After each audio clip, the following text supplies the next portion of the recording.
ಆರಂಭದ ದಿನಗಳಲ್ಲಿ ನೀವು ಅಮೆರಿಕದಲ್ಲಿ ಇದ್ದು ಒಂದಿಷ್ಟು ಸಿನಿಮಾಗಳನ್ನು ಇಲ್ಲಿಂದ ಅಲ್ಲಿ ತಗೊಂಡು ಹೋಗ್ತಿದ್ರಲ್ಲ, ಅವಾಗ ಸಿನಿಮಾ ತೋರಿಸಿದ್ದು ನಾಟ್ ಫಾರ್ ರೆವಿನ್ಯೂ ಸರ್, ರೆವಿನ್ಯೂನೇ ಬರ್ತಾ ಇರಲಿಲ್ಲ. ಓಕೆ. ಬಂಪರ್ ಆಗಿದ್ದು ಅಂದರೆ ಮುಂಗಾರು ಮಳೆ, ರಾಮಶ್ಯಾಮ ಬಾಮ.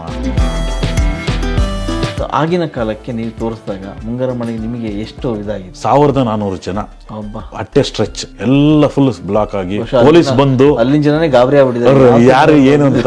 ಕಾಟೇರ ಹೆಂಗಾಯ್ತು? ಪ್ರೊಡ್ಯೂಸರ್ಗೂ ವಾಪಸ್ ದುಡ್ಡು ಕಳಿಸಿದ್ವಿ, ಖುಷಿ ಆಗುತ್ತೆ. ಹೌದಾ?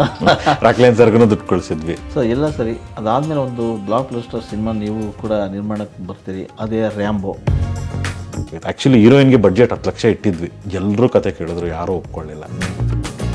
ಸರ್, ಆರಂಭದ ದಿನಗಳಲ್ಲಿ ನೀವು ಅಮೆರಿಕದಲ್ಲಿ ಇದ್ದು ಒಂದಿಷ್ಟು ಸಿನಿಮಾಗಳನ್ನು ಇಲ್ಲಿಂದ ಅಲ್ಲಿ ತಗೊಂಡು ಹೋಗ್ತಿದ್ರಲ್ಲ, ಈ ಖರ್ಚು ವೆಚ್ಚಗಳೆಲ್ಲ ಇರ್ತದೆ, ಅದನ್ನೆಲ್ಲ ನಿಭಾಯಿಸೋದು ಹೇಗೆ, ನಿರ್ವಹಣೆ ಹೇಗೆ ಮಾಡ್ತಾ ಇದ್ರಿ ಅಂತ?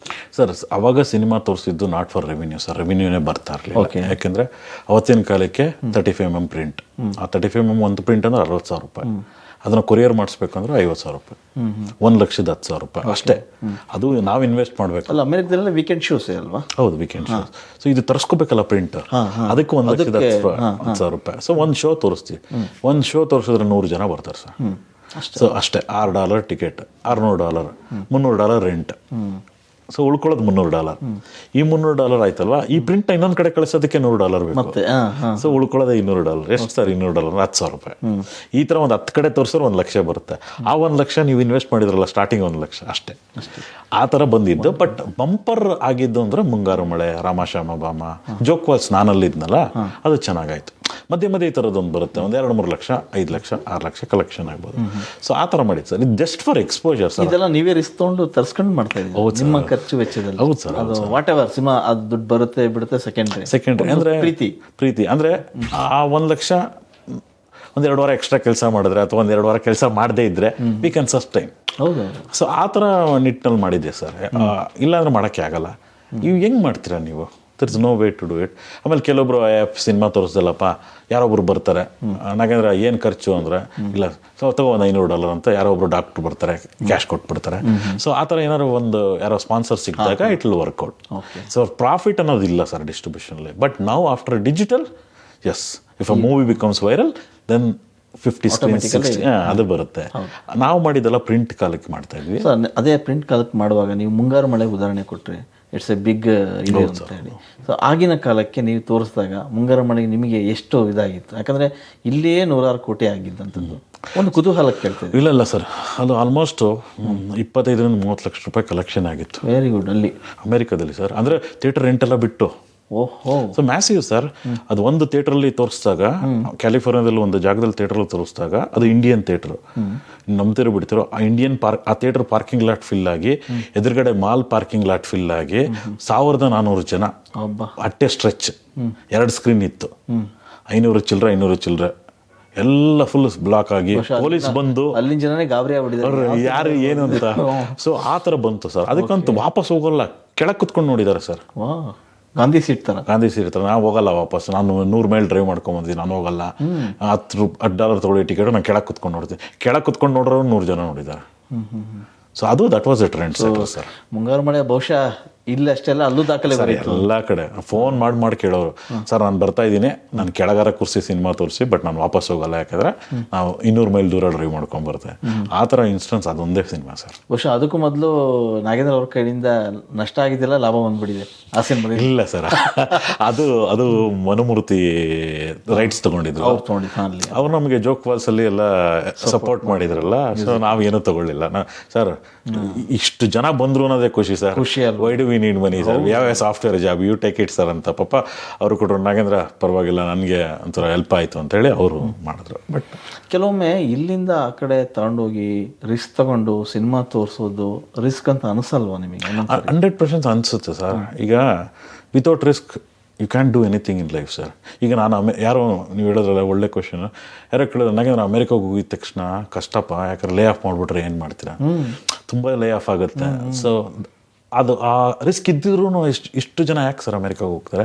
Risk is part of life. ಇಲ್ಲೂ ಬರುತ್ತೆ ರಿಸ್ಕು, ಅಲ್ಲೂ ಬರುತ್ತೆ ರಿಸ್ಕು. ಸೊ ಹಂಗಾಗಿ calculated risk, again that's my term always, how much calculated risk you can take. ಅದು ಆ ಥರ ಮಾಡ್ಕೊಂಡು ತೊಗೊಂಡಿದ್ದೇನೆ ಈ ಥರ ಸಿನಿಮಾಗಳು ತೋರಿಸೋದು. ಅಲ್ಲಿರೋ ಕನ್ನಡಿಗರು ನಿಜಕ್ಕೂ ಕನ್ನಡ ಸಿನಿಮಾ ನೋಡಬೇಕು ಅನ್ನೋ ಮನಸ್ಥಿತಿ ಇದೆಯಾ ಸರ್ ಈಗ? ಸರ್ ತುಂಬ ಫೇಮಸ್ ಆದರೆ ಖಂಡಿತ ನೋಡ್ತಾರೆ. ಈಗ ಸೂ ಫ್ರಮ್ ಸೋ ತುಂಬ ಚೆನ್ನಾಗೋಯ್ತು, ನೋಡಿದ್ರು.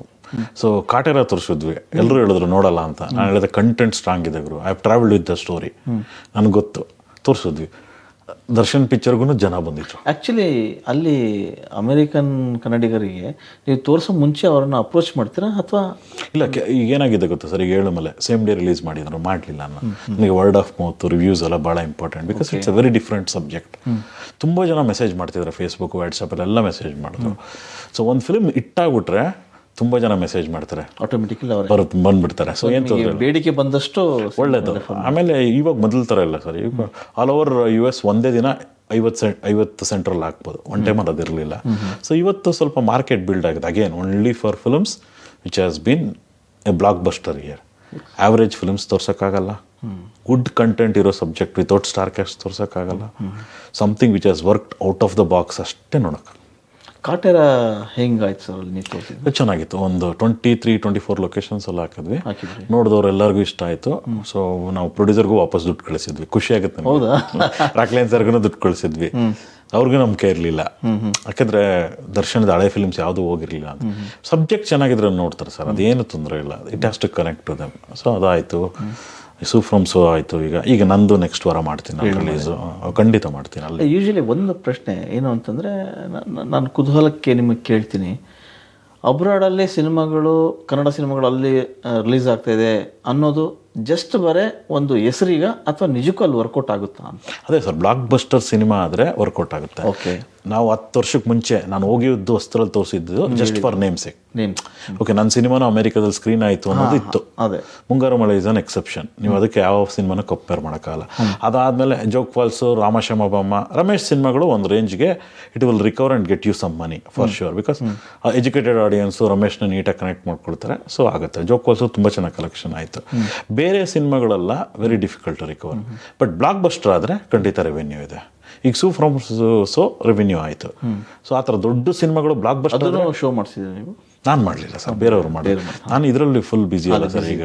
ಈಗ ನಮ್ಮ ಪ್ರೊಡಕ್ಷನ್ ಬ್ಯುಸಿ ಇದ್ದಾಗ ಇವಾಗ ಡಿಸ್ಟ್ರಿಬ್ಯೂಷನ್ ಕಡಿಮೆ ಮಾಡಿದ್ದೀವಿ ನಾವು. ಓಕೆ ಸರ್, ಈಗ ಸಿನಿಮಾ ಅಂದ ತಕ್ಷಣ ಒಂದಷ್ಟು ಜನಗಳಿಗೆ ಕುತೂಹಲ ಬಂದೇ ಬಿಡುತ್ತೆ, ಅದು ದುಡ್ಡು ಬರುತ್ತೆ, ದುಡ್ಡು ಬರಲ್ಲ, ವಾಟ್ ಎವರ್. ಅದಾದಮೇಲೂ ಕೂಡ ನೀವು ಸಿನಿಮಾ ನಿರ್ಮಾಣ ಬಿಡಲ್ಲ. ನಿರ್ಮಾಣದಲ್ಲಿ ಏನಾದರೂ ಕೈ ಸುಟ್ಕೊಂಡಿದೆಯಾ? ಕೈ ಸುಟ್ಕೊಂಡಿದ್ದಿಲ್ಲ ಸರ್, ನಿರ್ಮಾಣದಲ್ಲಿ ಕೈ ಸುಟ್ಕೊಂಡಿದ್ದಿಲ್ಲ. ಫಸ್ಟ್ ಎಕ್ಸ್ಪೀರಿಯನ್ಸಲ್ಲಿ ಏನಾಯಿತು ಅಂದರೆ, ಚೆನ್ನಾಗಾಗೋ ಸಿನಿಮಾನ ನಮ್ಗೆ ರೆವಿನ್ಯೂ ಕಡಿಮೆ ಆಯಿತು ಅಂತ ಫೀಲ್ ಆಯಿತು, because of the regular distributor ಹತ್ರಕ್ಕೆ ಹೋಗಲಿಲ್ಲ ಅನ್ನೋ ಪಾಠ. If I gone to a regular distributor I would have made lot money. Break even ಆಯಿತು. ನಂದು ಇಲ್ಲಿ ತನಕನೂ ಲಾಸ್ ಅನ್ನೋ ಕಾನ್ಸೆಪ್ಟ್ ಇಲ್ಲ sir, I am lucky in that aspect. So negative ಬರಲಿಲ್ಲ.